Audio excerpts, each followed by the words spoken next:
Selenium for Beginners with Rex Jones II.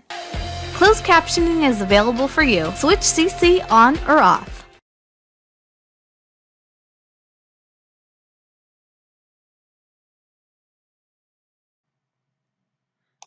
Next is returning values to a method.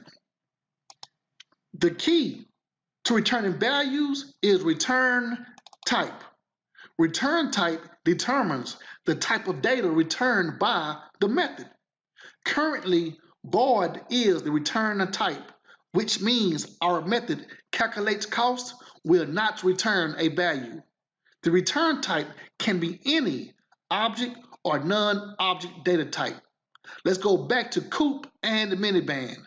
We see coop and minivan each cause the calculate cost method.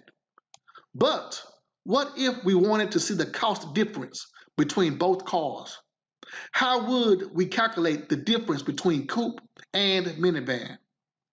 We need to access the cost, but the cost is calculated in a separate class. We write return cost to access cost and return it back to both callers coupe.calculateCost and minivan.calculateCost. Notice the error. Void methods cannot return a value. We must change void to int because cost has an int data type. After returning cost, we need to assign the value. Let's assign coupe.calculateCost to int coupe cost. So when coupe calls calculate cost, the price and the taxes are calculated, printed, returned to the method, then stored in variable coupe cost. The same for minivan.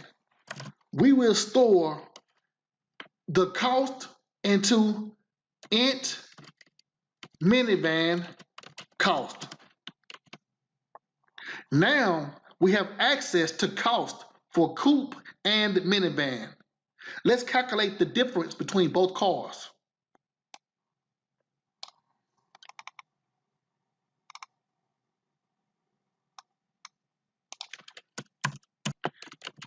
Sysout difference between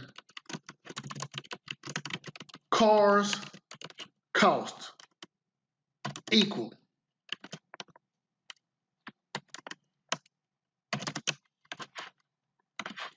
coupe cost minus minivan cost. This print statement subtracts the cost of minivan from the cost of coupe. Let's run.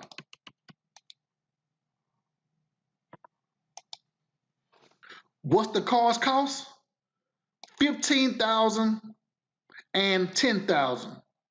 And the difference is $5,000.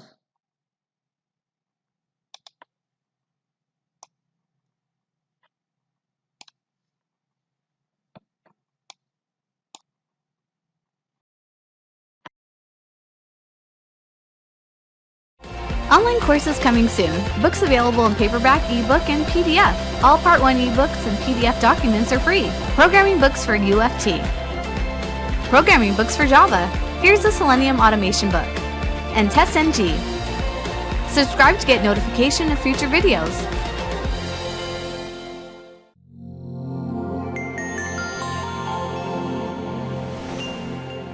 Don't forget to like, comment, and share.